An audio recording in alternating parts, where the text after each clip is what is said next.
شروع کرتا ہوں اللہ کے نام سے جو بے حد مہربان نہایت رحم والا ہے۔ السلام علیکم ورحمۃ اللہ وبرکاتہ۔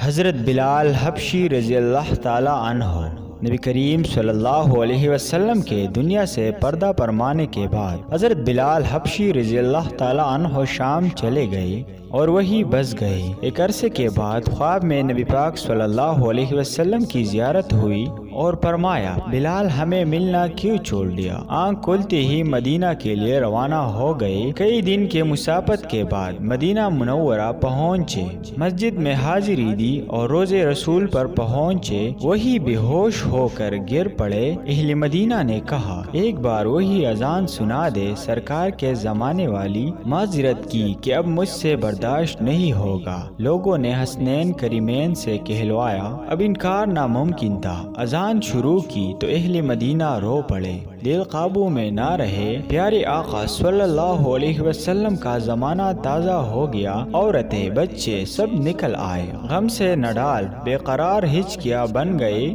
جب کہا اشہد ان محمد رسول اللہ، لوگ چیخے مار کر رونے لگے۔ حضرت بلال حبشی رضی اللہ تعالی عنہ کی نظر ممبر رسول پر پڑی۔ ممبر خالی تھا، سرکار نہیں تھے۔ خالی ممبر دیکھ کر گر پڑے، بے ہوش ہو گئے، اذان مکمل نہ کر سکے۔ ہوش میں آئے تو اٹھے اور روتے ہوئے شام کی طرف روانہ ہو گئے۔ یا اللہ ان جیسی محبت ہمارے دلوں میں بھی بھر دے، آمین۔